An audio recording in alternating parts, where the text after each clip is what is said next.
Welcome to the Better Learning Podcast. My name is Carla Cummins. You all know me. I'm the host today, joined by Mary Preston, our EML in the Dallas area, as well as Superintendent Mason. So going in today, we're going to be talking about what it truly means to lead, design, and serve through, well, we always say a radically student-centered mindset, which on our side, it's a little bit different than obviously your side, but we're going to figure what that means to you in this conversation here. So Superintendent Mason, if you'll tell me a little bit about yourself. I always hate bios, by the way. My name is Chris Mason. I'm the superintendent here in Quitman ISD. We are a rural school district out in East Texas. So we serve about 1,200 students. We're pre-K through 12, very traditional in that, where we've got, 3 buildings and 3 different principals and all the fun stuff. And so very community driven here in Quitman. This is my 22nd year in education. I've gotten to be a little bit of everything. Taught and coached in junior high school, was a lead junior high principal, a lead high school principal, then an assistant superintendent of federal programs. And I always say slash when you're at small school, did safety, security, maintenance and operations, athletics, curriculum instruction, a little bit of everything. And so I have now been the superintendent here in Quitman for the last 3 years. Married to a wonderful educator as well. She is an assistant principal down the road from us. And so we get to have fun talks on our evening walks about all things education. And then I've got twin boys that are 16. I started driving this year.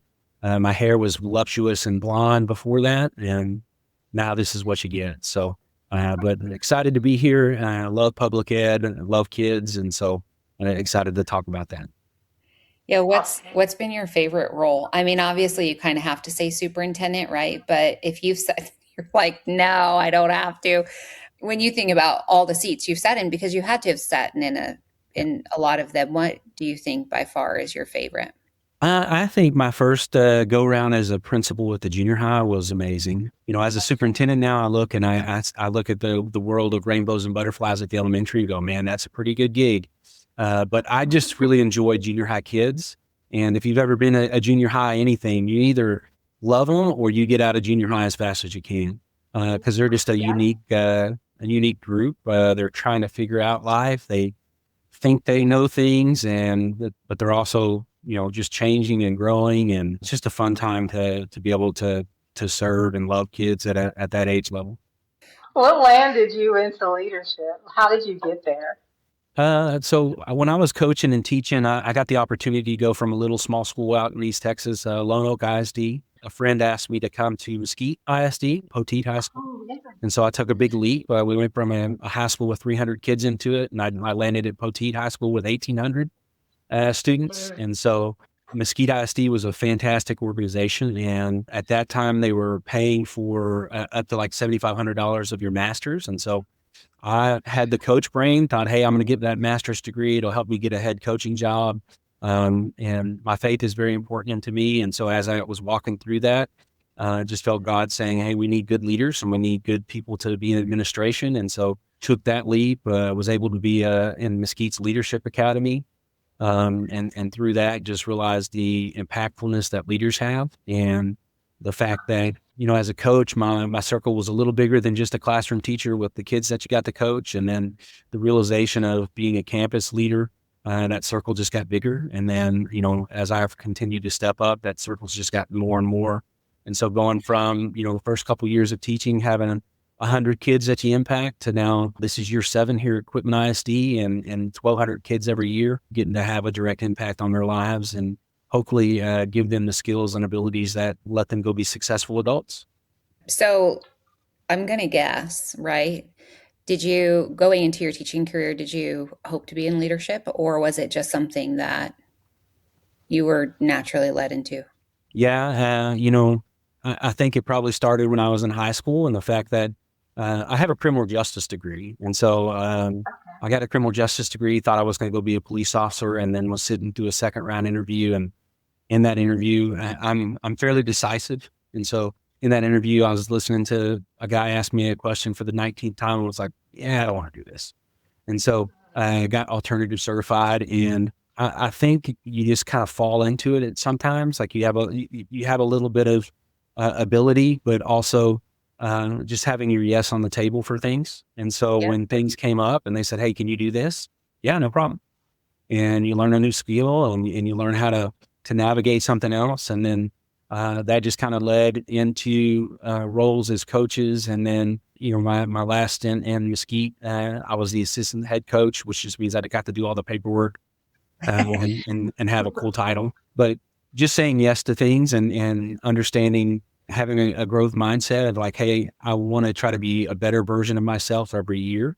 And how can I do that? And so leadership stretches that and really makes you dive into it and go, okay, how can I be a better version of myself to help serve people? My definition of success is, am I giving people the tools and abilities to chase the things they want and the dreams they want? And so that process has always kind of been the underlying reason why I say, yeah, I can do that. Yeah, I can do that. And so it's worked out.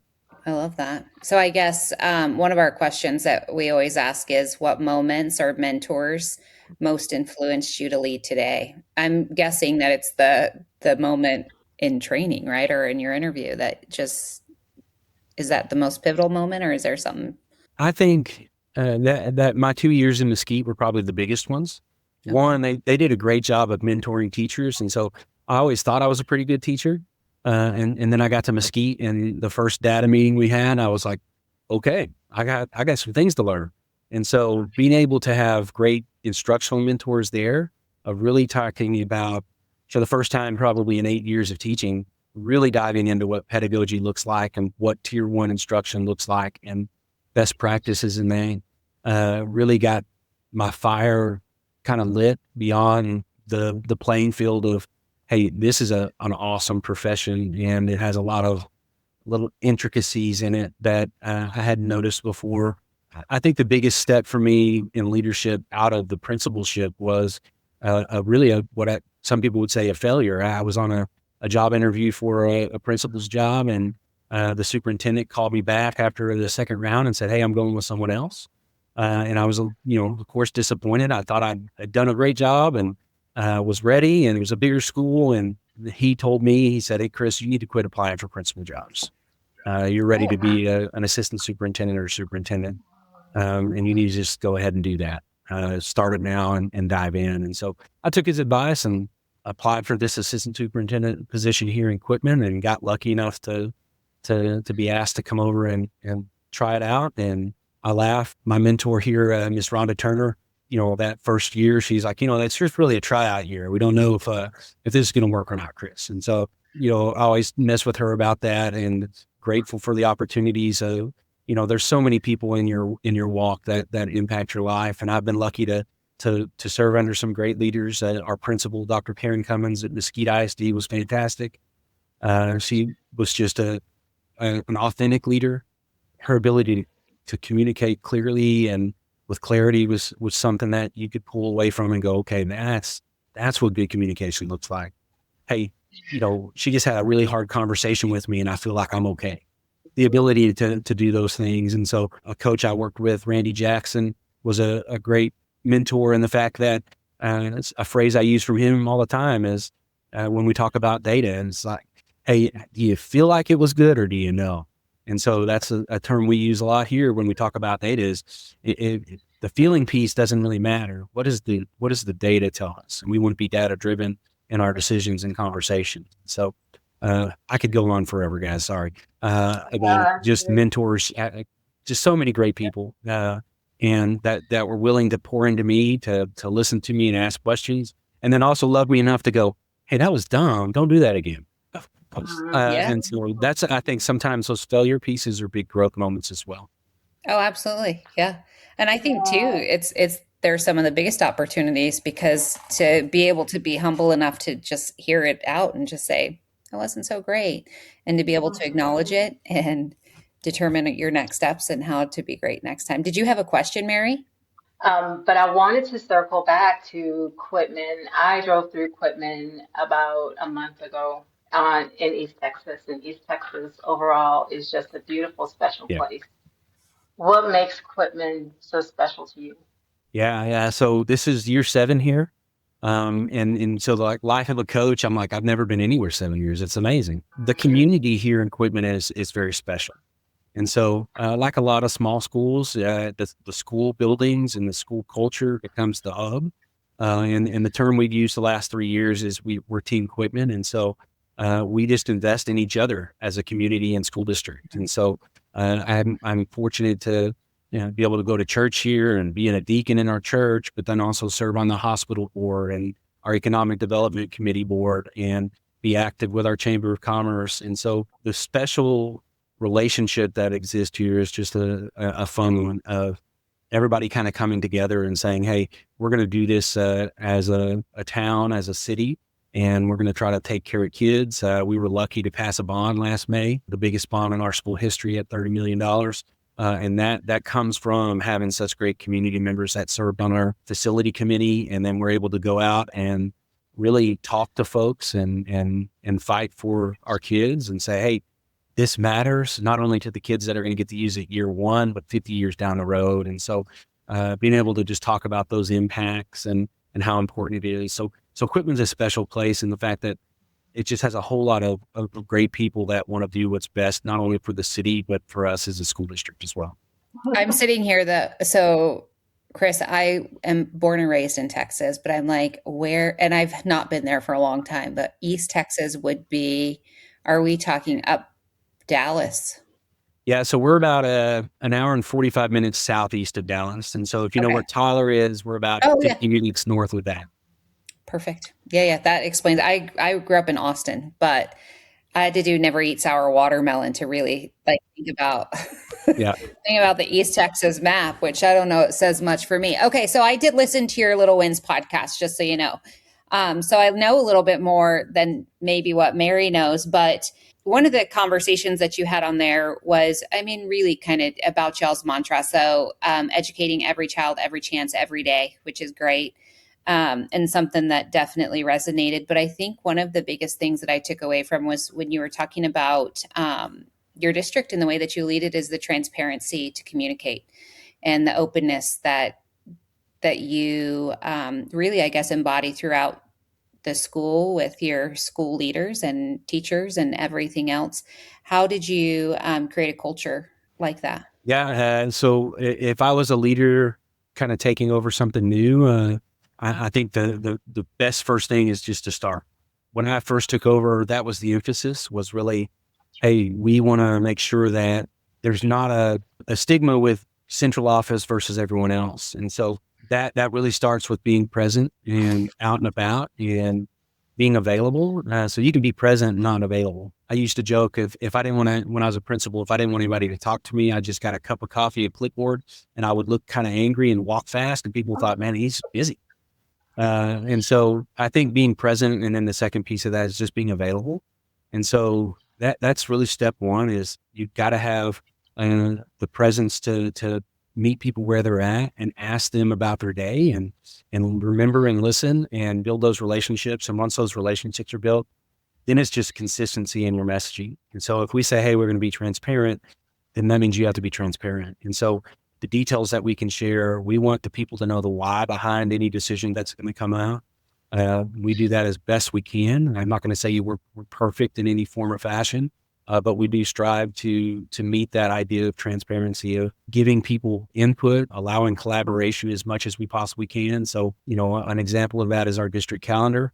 When I first got here as assistant soup, they were still doing I will call it, an old system of 4 or 5 folks were the calendar committee, and then they made the decisions for everybody else. And, I was busy with a lot of things. It was like, I don't want to do that. So I'm just going to send a survey to the staff and say, what do you want? And being able to get all of that feedback then, and then turn around and make a district calendar that had that in there just made sense. And so we really try to do that, whether it's admin level meetings down to teacher meetings. We try to make sure that we are communicating up and down the chain of command, and probably said it in the other podcast, but our biggest thing is that we got 220 employees, and every one of them has the ability at any point in time to tell anyone and stop them and say, wait, is this what's best for kids? And underlying that and making that a non-negotiable, a closed-handed item for us when we say, hey, our mission is educating every child, every chance, every day, that's the main thing for us. So anybody can challenge anybody with that. And trust me, I have principals that bring that up in principals meetings. Just hanging on to that, and then just clearly, communicating those expectations. And I think when you set those standards, it has to be standards that are set for all of us. It can't be, well, this is for y'all, not for us. And so holding ourselves as leaders at a higher standard and making sure that we're taking care of our people all kind of goes into that transparent communication. Yeah, 100%. So that kind of might tie into the next topic of conversation. We always say, or we started saying on the podcast, I just say we, but it was really Kevin, the owner of K-12, but he started saying radically student-centered. As we were having conversations, it was like, wow, that is radically student-centered. Radically not in any way whatsoever a bad thing, but radically in terms of passionate, right? Or however you want to describe it. So when you hear the phrase radically student-centered, what does it mean to you and what resonates first? Yeah. Well, like I said, I really don't have a filter, guys. So to me, I'm like, duh. That's exactly what we're supposed to be. We exist to serve students. We don't exist to create paychecks and make buildings or do anything else. We exist as an entity at Quitman ISD to serve and better the lives of the students that walk through our hallways. And so to me, that's what it is. It's like, well, we can say it, but do we mean it? And so do our actions tie into educating every child, every chance, every day. And so when we say words like all students will, we have to mean that. And what that means is when we need to have a crucial conversation with someone because maybe we've come off of that standard, we bring it back to that. And we say, no, like we are in the kid business. It's not about the adults. The adults are important, but the adults are not primary here. And so we do have people that are going to push back on that and say, well, if you don't take care of your teachers, they can't take care of kids. And I'll say, you're absolutely right. But our first and foremost goal is to take care of our kids. And so, I think when you hear, being radical in that approach, I think it just means being consistent in it. It can't be when it fits or when it's easy. It has to be in all of the times. Yeah. And we always just circle back to it and just say, is it what's right? Is it what's best? Is it what's best for kids and for students, especially in what we do on a day-to-day basis? Did you have a question, Mary? Well, when you lead with that, when we're going to do everything that's right for kids, there are a lot of hard decisions that become pretty easy at that point, doesn't it? Yep. Yeah. I mean, it just clarifies your mission, Ryan. And so we talk about that in our leadership conversations of we're going to let the standard be the bad guy. And we're going to be very upfront. And, I'm going to be the superintendent that stands in front of everyone and says, look, education's hard. If you're getting into this job because you think it's going to be rainbows and sunshine all the time, then you're mistaken. This is for a lot of us, a mission field, and it's a lot of hard work. And I encourage folks, like, if this is not what you want to do, go do something else because our kids deserve the very best of you. We have to let people have room to own that. And we have to let them, mine is, I want to make sure that they know, like, every day you show up as an educator. And when I say educator, I mean our food service. I mean our child nutrition. I mean our bus driver.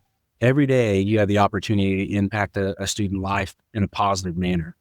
Let's have a sense of urgency with that.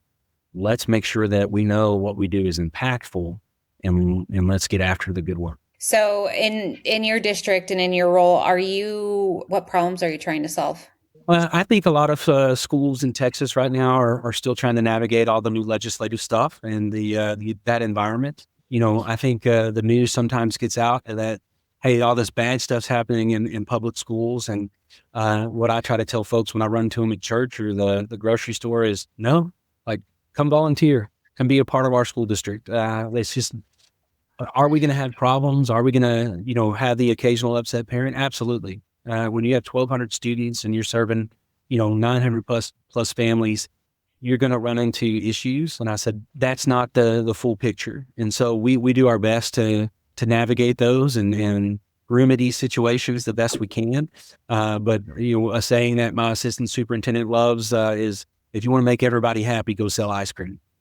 And so I like it. There are times when we're going to do as much as we can, and we're still going to have people upset with the outcome.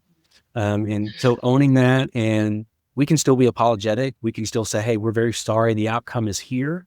We don't want to ever be here, but this is what we can do. And so, I think that perception, is still out there. And right now, I think is still just building trust with folks to let them know, like, hey, we're not doing secret things. We don't have secret meetings where we just talk about, how to get kids or do anything bad.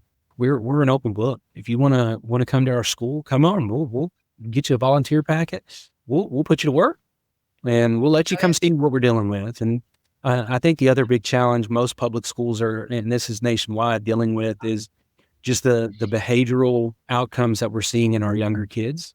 Really, when we start in early August, it's been challenging. We do have more kids that are coming to us with less of a toolbox to self-regulate. And so, how do we address those behaviors? How do we do it in a positive way to get them on track so that they can get to learning? And so that is probably one of the bigger pieces that I think all public schools, and superintendents are dealing with, is how do we support our teachers? How do we support those kids, and how do we support those families in continuing to get them ready to be in school? It's crazy. I had that conversation this morning standing in my kitchen with my 15-year-old. She's a freshman in high school, but it is the anxiety associated with all aspects of things. And I'm like, it doesn't end. Whether or not you're 15, 16, 25, 48, 52, it does not make a difference. It's a matter of how you handle it and the pace that you set. And she looked at me and she's just like, you don't understand what I'm talking about. Yeah. But the reality is like, it's a topic of conversation across the board, right? I do think there's a piece to hang on to when we talk about the word great, getting kids to understand, like, hey, that doesn't mean you're not going to feel those feelings. It doesn't mean you're not going to have anxiety. It doesn't mean you're not going to have a bad day. It just means that you're going to dust yourself off, get up, and do it again the next day. And so there's something to be said about, are you tough and can you handle it? Because did you ever read the Angela Duckworth book, Grit? Yep. It's really good. Yeah. Yes. When we work with schools at K-12, it's not just about furniture or design. It's about impact. Our radically student-centered approach puts students at the center of every decision. From that first conversation to the final walkthrough, we're focused on creating spaces that actually work for the kids, the teachers, and the community. So if you're looking to do more than just check a box on your next project, let's talk. Visit K12.com. That's KAY-TWELVE.com and see how we're helping schools transform learning one student at a time. Because at K-12, it's not just about projects and furniture, it's about purpose.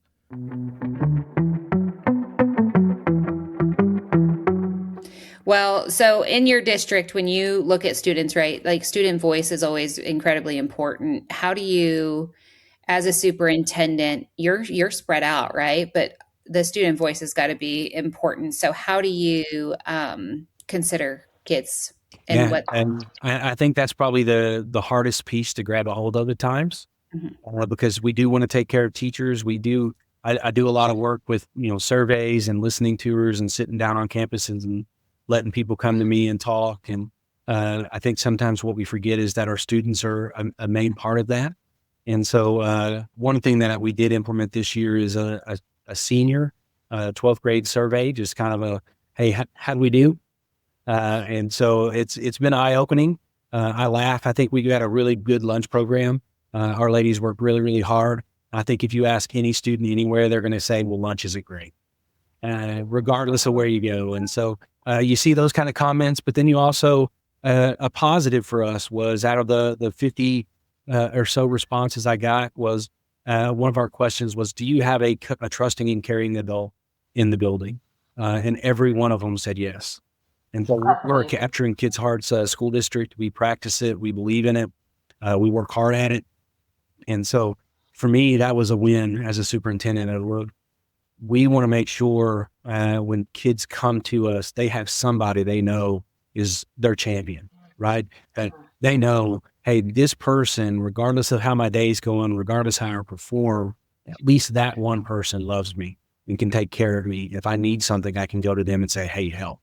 And so that was a big win for us. But then, it's also great information to see of like, hey, where your classes are. And some of those kids say, no, like, well, dang it, I don't want that response. I want our kids to work hard when they're here.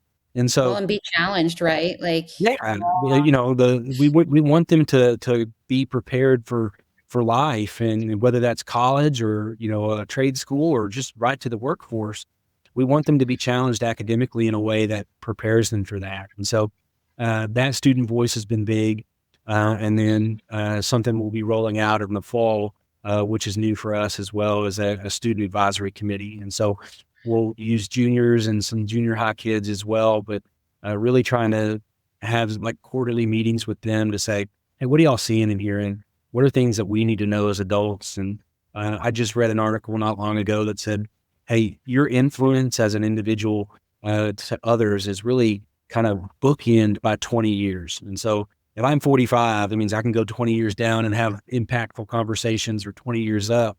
And quickly enough, that 20 years doesn't reach those 15 and 16 and junior high kids anymore. And so we're trying to stay up on what's important to them, where they are having stress points and what is causing them anxiety. Because if there are things that we can remove, if we can look at constraints and barriers to address, then we want to. But for us, I think we're in our infancy of really having strong student voice. It's definitely something on our radar that we need to do a better job of. And because we know that, it's like, okay, well, what's the next best step? Well, the next best step is starting something, Chris. Get after it and get moving. And so that's really where we're at in Quitman ISD. Is I think we've done a great job of listening to our adults, and now it's really, okay, we need to start hearing from our kids. yeah, I mean, sometimes you might be surprised by the squeaky wheels, that aren't of that adult age. I think it's always eye-opening for us in our day-to-day work what their needs and expectations are. It's like doing an anonymous survey, right? What happens? Well, we get upset when we hear negative things. Well, why do we do that? Well, because it pushes against our assumptions, right? And so I think when you create student voice, you're giving them an opportunity to push against assumptions. And so we can do one of two things. We can shut down and get upset that they're attacking us personally, or we can go, okay, hey, their perception is their reality. How do we address them? Yeah. And it can change, I mean, your perception of what it is, right? And two, a complete and total different way of what you think is we're doing a great job at. Sometimes we learn we're not. We go through that every single day. Well, so let me ask you a question then. As you look at yourself, right? Obviously a leader, how can leaders build trust while leading change? Because obviously you just passed a bond. I don't know what your bond was on, so I apologize. I didn't go that deep today in looking at it, but like you're obviously pushing change within your district, and it was communicated well to your community, or else your community wouldn't have voted, in favor of that. So how do you think that leaders can build trust, or the best ways? Yeah. Well, we've already talked a little bit about transparency. I think you have to show people where you're at. And so a big conversation for us this year is we're a really good school district, and we want to own that, and we want to celebrate that. But then you have to invite folks to come along for a fun journey, right? Is like, we're a good school district. Do our kids deserve greatness? And when we talk about that, that's a scary conversation, because then it's, what is this guy talking about? Like, what does that stand? And so I think you have to really clearly show, hey, this is who we are right now, and this is who we could be. And here are the steps that I see that we can get there. But I want your voices to come with me. I want you to say, hey, what do you see? And then having those conversations about, are we ready? And change is tough. It's one of those things most people will push back on, even though change happens every day, right? Mm-hmm. Change is inevitable. And so for me as a leader, I'm easy with change. That's my personality type. I was the teacher that was going to change the desk arrangement probably every 2-3 weeks because I got bored. For me, it's, as a leader, is understanding that for me to go fast, I've got to go slow, right? For me to help implement change, then we have to really do our homework. We need to front load information as much as we can. And then we need to find those other folks who are ready to jump on board and help push the rock up the hill, right? We need to find those folks and let them be part of the process. Let them have a voice in the change that's taking place. And then once they get a voice, listen to it. And whenever they say, hey, I don't think that's going to work, before we dive off into it, go, tell me more. What do you mean? And so having those conversations and being able to collaborate with your people, I think is the only way that you're ever going to see really true change. And so you talked about our bond. I think the reason it was successful is because we used a 45-person bond steering committee, and we spent 3 months looking at the school district and said, and telling them, hey, this is who we are. This is where we're at. And then being able to show them information to say, hey, this is where we're headed. What do you guys think we need? And so for us, that was an 8-room expansion at the elementary, a 4-room expansion at our junior high, a remodel of a locker room in the girls' side of our gym that hadn't been touched since 1960. It's a 20,000 square foot career tech building. It's a new baseball field that is housed on campus versus off-site. For me, change is one of those things that, hey, it's inevitable. As a leader, are you looking 5-10 years down the road and then working backwards to help set your people up to be ready for when it comes? Because I think where you're going to find failure is if you show up day one and you say, hey, all of this A, B, and C is different now. Here we go. And when we never give any opportunity to let people sit with it and understand it and then move forward with it, then you won't be successful. A prime example of that is the testing that's changing in 2028. We're already having conversations with our admin team and our teachers about, hey, these changes are happening. We can do nothing now and wait. In 2 years, have to change everything, or we can go ahead and make some tweaks now. And we put that in front of our teachers and said, look, this is the box that we're going to have to work in 2028. What can we do right now that helps us get there? What are we doing right now already? And then what small changes can we make in the next 2 years so we're not trying to eat the elephant one bite? When you look at it, no matter where you are, whether or not you're sitting in as a superintendent or you're sitting as an employee look at we're within our company, we deal with change all the time, right? And our core value is be the change, because at the end of the day, you just have to be able to recognize that you may not always agree with the changes and it may not always align with what your beliefs are, but realistically, we're working towards a collective. And the biggest thing in a district is that you're working towards a community, right? And to know that the impact that your schools and your district makes within a community is so pivotal. But those changes, even that change management component of it, can be so difficult because you're dealing with so many people, but those people impact a huge number of people. When you look at, your kids go home and they have a mom and a dad and 3 brothers and sisters, and what that looks like. And 2 is like, how do you address it and how does it change the morale of your specific community, whether or not it's your teaching community, your student community, or just the general aspect of it. So there's so much to it. So, well, do you have, I always say like special projects. Do you have special initiatives that you're working on that you're like, this is a big deal to me, but might not be well known to others? Yeah, I probably have like 7, but I'll go with one that's on the top of my head. The last 2 years, through a partnership with the Wood County Hospital Board, have partnered with a group called Andrews Center to provide mental health supports to our school students. And what that looked like originally is we got in the same room and basically they said, hey, we had this opportunity. Y'all interested? I'm the world's worst negotiator, by the way. You're not supposed to tell people that. I know that. That's why I'm not very good at it. And so when we met, they said, hey, there's this opportunity. Andrews Center can come provide mental and behavioral supports on campus. And I said, look, let's try it. If it impacts one kid's life, then it's important. Let's try it. And so they paid for that first year, and it was a huge success. We probably have anywhere from 50 or so kids that were utilizing that through Andrews Center and being on campus. It saved parents' ability to not have to take off work, and it just opened up a lot of pathways for us. And it was so successful that first year that our poor counselors that were coming from Andrews Center is like, we have too many kids. We need another day.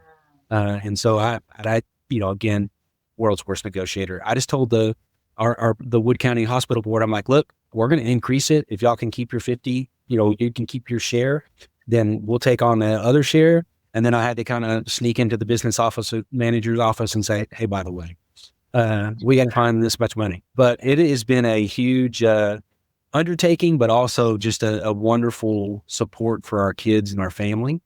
We see probably about 80 kids a year through that program. And again, we just met this week or last week, are fixing to expand we went from 2 days to 3 days, and we're fixing to expand to a 4th as well. So did you negotiate that 4th day better?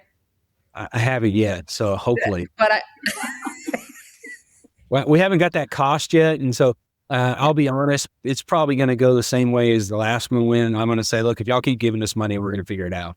I'll just cut some more of my own budget and figure, buy my own books. I don't know. Well, you look at it from standpoint of it's not just, an initiative, it's an investment, because not that the families aren't investing in those kids, but to be able to have a space where that your school system or your school is directly impacting and contributing towards your mental health and the ability to provide mental clarity for kids is incredibly important. Yeah. Well, and for us, we're a low economic group. And so for them to have that access is access they wouldn't have otherwise. It's always those are easy yeses. So, Superintendent, you mentioned student wellness and discipline, trust in the community. What picture are you painting for the community for where Quitman is going? Like Vision 2030. Oof. Where's Quitman? Mary, you put me on the spot. I mean, honestly, when I talk to our staff and when I talk to our board, mine is we want to be the best school district in East Texas, and then we want to be the best school district in North Texas, and then we want to be the best school district in Texas. For us, I think that's the standard. Is look, we want to be the very best version of ourselves. And when I took over, we had a bad habit of kind of comparing ourselves to other school districts around. I'm like, oh, well, so-and-so's doing this and so-and-so's doing that. And I just wanted to start with, look, we're done comparing ourselves with anybody else but ourselves. Yeah. And so if we get a little better each year, then we're being successful.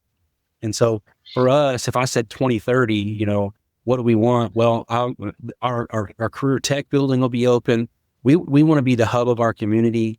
For me, I know we're being successful when kids graduate. They go out and see the world, they do the things, and then they come back.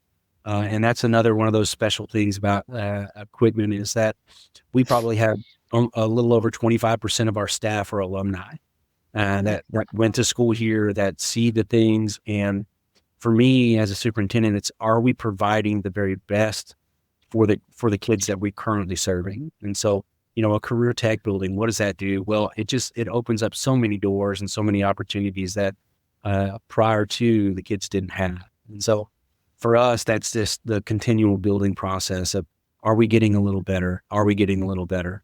Ideally, when we look at ourselves and we look at all those metrics and standards, whether it's the A through F, for us, it's all those, we do Lone Star governance here. And so we have a scorecard. Are we meeting our metrics to say we're growing in the right direction?